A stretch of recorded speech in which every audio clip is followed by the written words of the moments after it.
Hi, I'm Dennis Bills from life-skills.com.au. So far in this series, we've looked at my introductory vlog,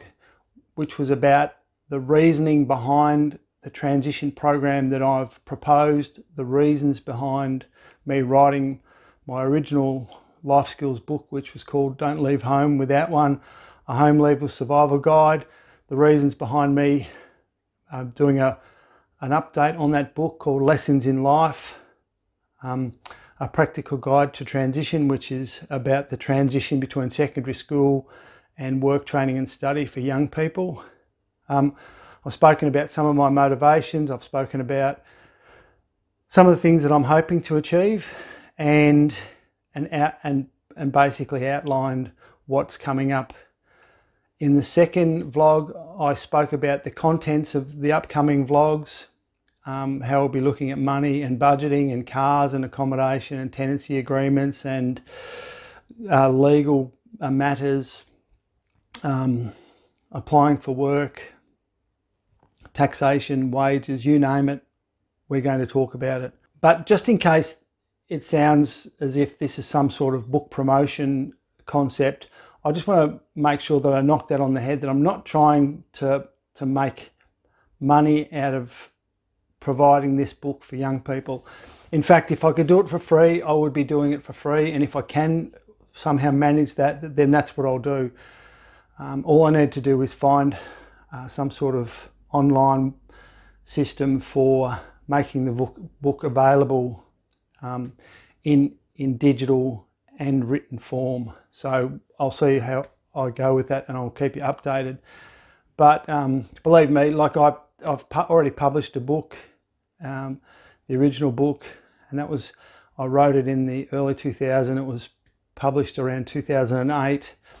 and it was available on the shelves of most shops across the country for about 4 or 5 years. But you know, if you ask anyone who's had a book published, they'll tell you, unless you're a Bryce Courtney or someone similar,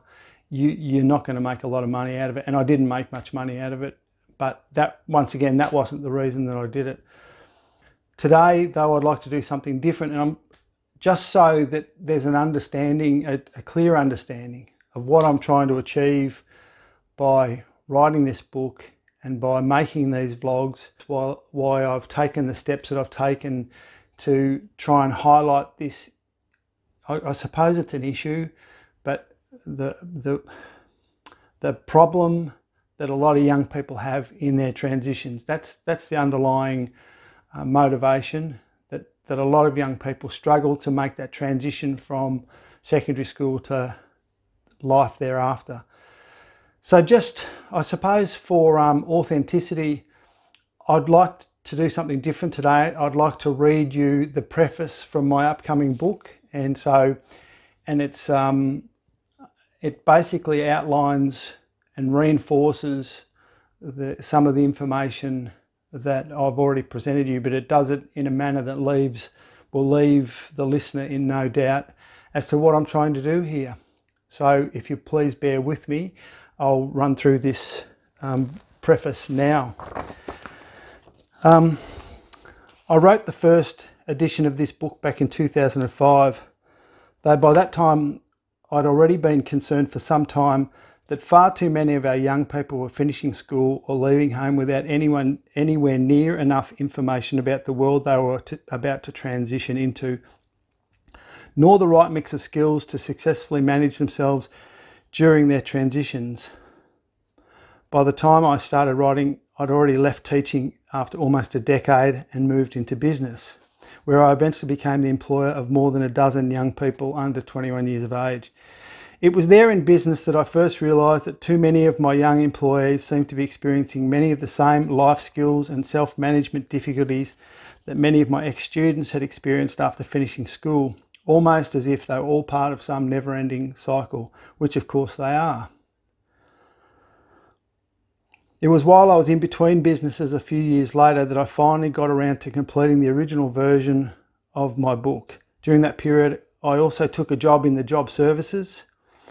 mainly so that I could do some research into youth unemployment, which was a chapter in my book, only to find myself once again working with young people who were experiencing many of the same sorts of issues that my ex-students and young employees had experienced. My job at the time mostly consisted of helping the young unemployed people of my community to find work, but also at a time when there wasn't much work to be had, but for people of all ages and not just the young. It was also during this period that with the job services that I was able to hone in on many of the more significant issues that appeared to be most detrimental to the lives of our young people during their transitions. That's also when I finally decided to try and do something about it, starting with finishing the original version of this book, and then creating and building my own website, and then creating and building the original program concept. A good friend once told me that by writing a book such as this, I was basically taking some of the fun out of growing up, but believe me, that was never part of the plan. From memory, I responded by asking him, but what if you're a young person who's been unlucky enough to make just one silly mistake that ends up haunting you for the rest of your life, but especially if it's a mistake that you could have been pre-warned about, or maybe taught to better manage its repercussions? Is growing up going to be fun for you then? I've never been completely satisfied that our secondary education system provides young people with all the tools they're going to need to survive their transitions from secondary school to adulthood. But it's not only our schools that are struggling to keep up. Over the years, I've also had numerous parents tell me that they're struggling too, but especially when it comes to delivering all the advice, skills and information that their young adult children are going to need as they transition out into the big wide world. Of course, it's not that they aren't trying or doing the best that they can. Mostly they're just time poor and under-resourced, that's all. Nowadays though, for many young people, the period immediately following the end of school is proving to be a pretty tough gig, especially since youth unemployment levels across the Western world have remained at more than double regular unemployment, even in pre-COVID times. So what that often means is that many students, many of whom would have otherwise imagined quite different pathways for themselves, have instead been almost corralled into signing up for far too many overpriced and often dead-end courses that offer few opportunities on completion. Many will also find themselves stranded in an employment market that is not only highly competitive, they'll also find themselves trying to convince some very selective employers that they're worth the gamble, even though the employers have already expressed the opinion that they're much more interested in people with previous experience. On top of that, far too many of the jobs on offer are also of a casual nature, which basically explains the extraordinarily high levels of underemployment amongst our young people. Of course, these are just a few of the reasons that the transitions of young people from school to full-time work can also last up to 4 times longer than they did a generation earlier.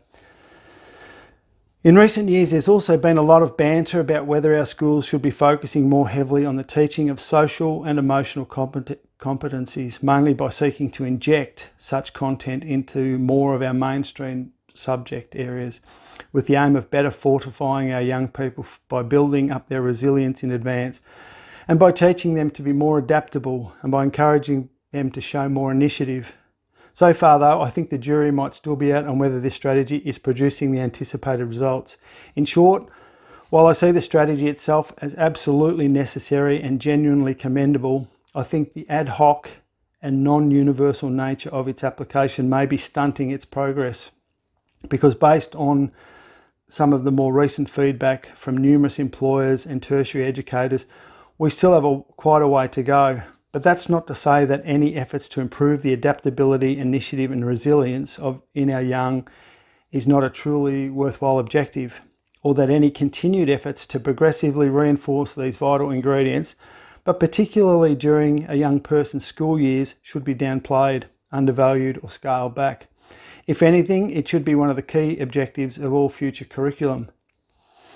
It's just that my preference in regard to readying young people for their transitions after secondary education is to add to all the earlier lessons already gained from their primary and secondary years by offering every secondary school graduate the option of partaking in one final, overarching, post-senior or post-secondary subject discipline that focuses solely on finalising the life readiness preparations of young people, mostly by either instilling or reinforcing all the key life skills self-management skills and work preparation skills that they're going to need to be able to successfully manage or even master their transitions. In the process, they'll also gain a certification that could easily come to be universally recognised by both employers and tertiary educators alike as the gold standard for signalling that a young person has been prepared as best they can be for both work and life readiness. I'm also of the opinion that the program should only be staffed by those teachers who have gained a separate, compulsory and universal qualification for teaching this discipline. By insisting on this, the qualification will then come to be seen by employers, educators, the actual teachers themselves, and perhaps most importantly, its participants, as having value, real value, thereby putting a premium on the value of the course itself. I've also concluded that this subject matter could be best delivered either as a shorter but quite intensive habit building appendage to Year 11 or 12, or as a single semester TAFE-based post-secondary qualification or certification that could be repeated in delivery at least twice a year. Over the last decade and a half, I've continued to try and draw attention to the plight of young people during their transitions, though at times it hasn't been easy, especially with our state education systems, still so completely fixated on the academic scores and university placements of only their best and brightest. And yet in so many other places, but at the exact same time, employers and tertiary educators alike from all corners of the country continue to bemoan the lack of practical skills and initiative shown by their young employees, whilst also continuing to point out their lack of resilience and their inefficiencies at working and thinking independently and to problem solve. From my observations though, modern employers also seem to be a lot more employee savvy than they were back when my particular cohort started leaving school. They're also far fussier and a lot more selective about the types of young people they want to employ. And that's because they also know a lot more about the particular skill sets and abilities they want their younger members of staff to have, but in advance. They also seem to know a lot more about all the lesser characteristics that they don't want to see in their young employees. In a nutshell, it seems that they want their young employees to be more eager, better communicators, more adaptable and more resilient. They also want them to merge into their new workplaces quite seamlessly, whilst also learning to read the play of their new work environments in a reasonably short amount of time. Plus, they also want them to be able to separate their private affairs and social lives from their working lives, but also be able to better manage their home affairs so that they don't interfere with their working lives, and instead allow them to remain switched on all throughout their time at the coalface, meaning that they'll also be able to perform at a higher level, which therefore adds more value to the work their employers want them to perform. They'd also like their young employees to be able to learn to do all these things sooner rather than later. Not asking for much, are they? And yet, I'm of the firm belief that we can go a long way to preparing young people for work and life in general by teaching them these skills and their application in advance. For mine though, I don't believe for a moment that any of the blame for any of the perceived weaknesses that may or may not exist in our young people as they exit our secondary schools and family homes should actually lie with our young people anyway. After all, surely our young people are all just products of their various learning environments, which means that in essence, they are exactly what we have either taught them to become or allowed them to become.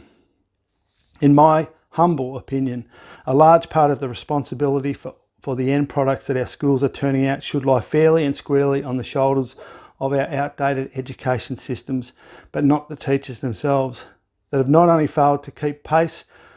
with the needs of a modern economy, they have also failed and are still failing at preparing our young people for many of the most important tasks they will be expected to perform as they merge into the adult world. That's why something has to give and why so many things need to change. And that means that the onus is now on our governments, our education sectors and our business community to come together and make the necessary changes. But of course it can be done. All that's really missing is the willpower to do it. Nowadays, the pathways for far too many of our young people to work, career and a regular income also involves long periods of time in either part-time or casual work, with far fewer guarantees that their jobs will ever lead to anything resembling a permanent position. or that their improved efforts, skills and abilities will ever be rewarded with either better pay or at least a more regular and more dependable income. What this means for many young people is that because of their relative expendability, they are almost guaranteed to have several extended periods of time during these critical transition years where they will struggle to provide themselves with even the basic necessities for independent living. The teaching of life skills and self-management skills, particularly in either a late secondary or post-secondary environment, will definitely help more young people to successfully manage their circumstances during these periods of extended uncertainty. But it will also do a lot more for them than that. It will also act to empower our young people to seek to take more control of the day-to-day aspects of their lives, thereby allowing them to put even more of their energies into their current jobs, their study habits, their job search activities, their levels of mental and physical well-being, and their relationships. You could almost say that it's the preservation of each young individual's self-worth, and not so much their self-esteem, because there is a difference, that we should be striving to sustain, but especially during their transitions, or at least until each young person eventually finds their own place in the whole scheme of things. So there you go, that's the preface to my upcoming book, Lessons in Life. I think it once and for all nails my position in regard to youth transitions, and it leaves you in no doubt about what my intentions are in regard to what needs to be done and why I'm doing what I'm doing. So thank you for listening. The next vlog coming up will be on money management, and then we'll get right into all the other topics not long after. Thank you for listening.